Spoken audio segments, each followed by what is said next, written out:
Have you ever caught yourself saying things you didn't mean just because you were anxious? This can be perceived by others as mere sensitivity or overreaction. Anxiety can make us act in unexpected ways, even influencing how we express ourselves. Let's identify 6 common statements made by those dealing with anxiety, aiming for a deeper understanding and empathy towards what they experience, understanding why these statements emerge, and how we can handle them in a healthier way. I'll do it tomorrow.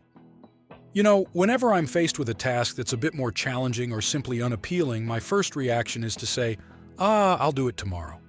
It seems harmless, right? But if we stop to think about it, how often does that tomorrow actually come? For me, that tomorrow often turns into a week, then a month, and so on. And guess what? The task is still there, waiting, like a heavy cloud over my head. Let me give you a concrete example. Some time ago, I needed to organize my documents. Nothing too complicated, but the thought of spending hours doing it simply didn't appeal to me. So I said, I'll do it tomorrow. And of course, tomorrow came, and with it, an excuse to postpone again. The result? When I finally decided to tackle this task, it had become much more stressful and time-consuming than it would have been if I had just done it from the start. What I've learned from this is that procrastination is often fueled by anxiety, the fear of facing the task, of not doing it well, or simply the discomfort of having to deal with something less pleasant. But putting things off only makes them pile up, increasing anxiety. A strategy I've started to apply is breaking the task into smaller parts, something more manageable. This way, instead of looking at the entire mountain, I focus on climbing one step at a time. And speaking of anxiety and how it makes us react to situations, I've come across another phrase I often say, and I bet you can relate to it too.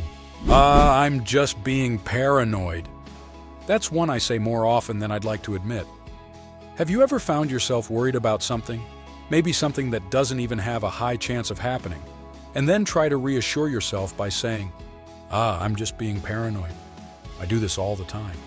Whether it's worrying excessively about what others think of me after a casual conversation or imagining catastrophic scenarios for everyday situations like a presentation at work. A classic example happened when I was suspicious of my girlfriend due to my own insecurities. I couldn't stop thinking about all the possible scenarios where things could go wrong. And whenever I shared these concerns with someone, I quickly tried to downplay them by saying, I'm just being paranoid. Deep down, it was a way of not facing the real fear that those thoughts brought. What if I failed her? What if she breaks up with me?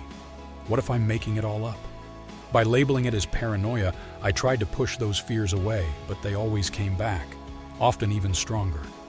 What I've learned, however, is that this tendency to minimize our worries as paranoia can prevent us from dealing with them in a healthy way. Instead of simply trying to shove them under the rug, I started facing them. I began to ask myself, what exactly am I fearing? Are these worries based on facts or just assumptions? More often than not, I found that my fears were unfounded or exaggerated. Confronting these thoughts and concerns rather than dismissing them as paranoia opened up space for a deeper understanding of myself and my anxieties. It allowed me to develop more effective strategies for dealing with them. Speaking of dealing with anxiety, a phrase that often accompanies these moments of paranoia is the classic, "I'm so overwhelmed today." This is one of those phrases I find myself saying when the to-do list seems endless, when each email appears to bring a new urgent demand, or when simply everything seems to happen all at once. I'm so overwhelmed. Sounds familiar? For me, this feeling of being overwhelmed is almost a constant in today's fast-paced rhythm.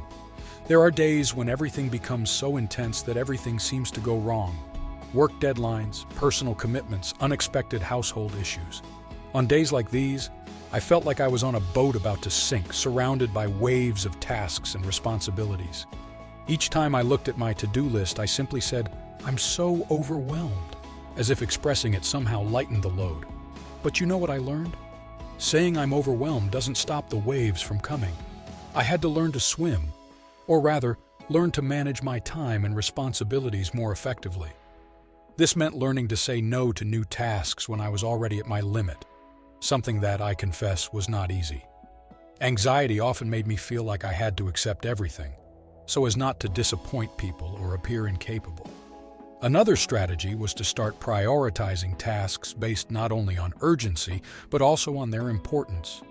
This helped me focus on what really needed to be done, reducing the feeling of fighting against a sea of impossible tasks. And speaking of feeling overwhelmed, I can't help but think about how anxiety often makes us feel as if we're under the microscope, with all eyes on us, judging every step we take. Everyone is looking at me. A classic symptom of social anxiety. This intense worry about others' evaluation can paralyze us, preventing us from acting naturally or participating in social situations. This feeling of being in the spotlight, where every movement seems to be analyzed and judged, is something many of us can identify with.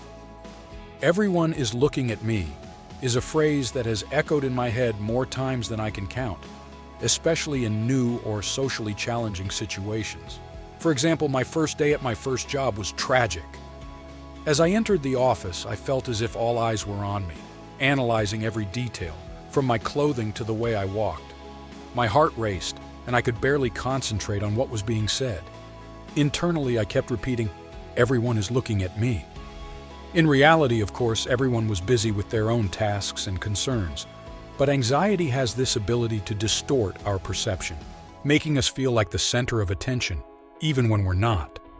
Over time, I began to realize that this sensation was a manifestation of my social anxiety, an exaggerated worry about others' judgment.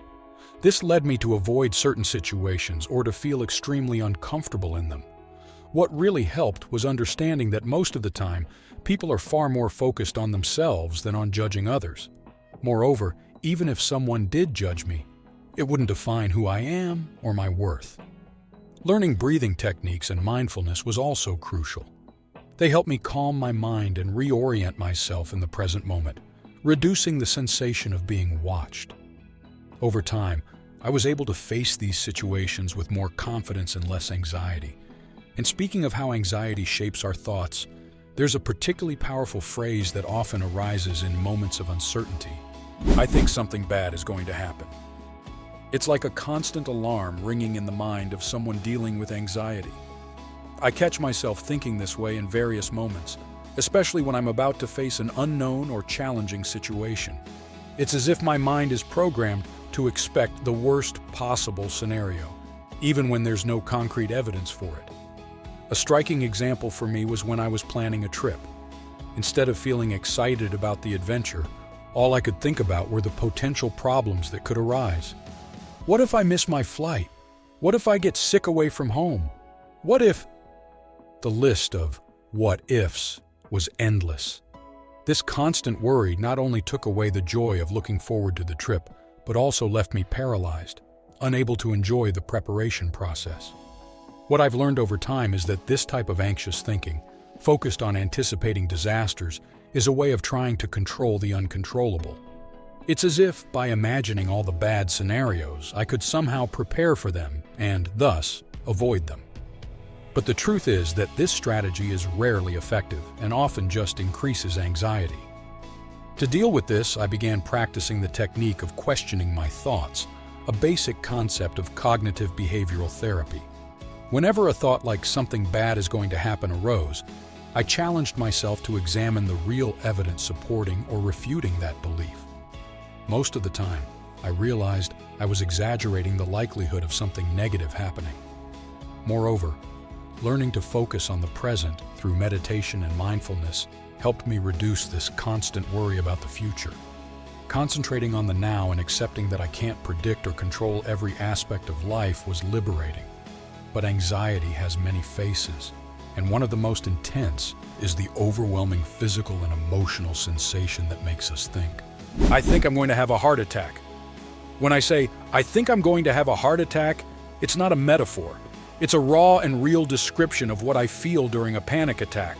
My heart races, breathing becomes rapid and shallow, and a wave of terror overtakes me, making me believe I'm on the verge of a medical catastrophe. The first time this happened, I was at home, alone, and the feeling was so overwhelming that I convinced myself something was terribly wrong with my health.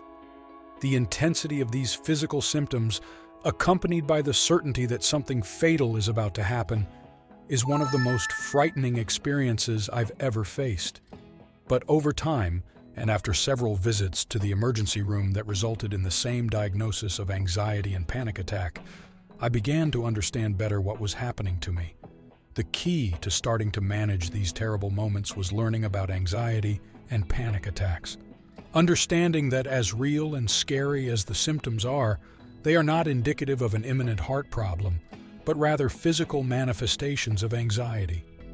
Armed with this knowledge, I began to explore breathing and relaxation techniques. I learned diaphragmatic breathing, a simple technique that helps me control my breathing and reduce tachycardia and the feeling of panic. Moreover, therapy played a crucial role in my journey. Working with a professional helped me identify triggers and develop strategies to deal with the thoughts and feelings that precede a panic attack. Over time, although the panic attacks haven't completely disappeared, they have become less frequent and less intense.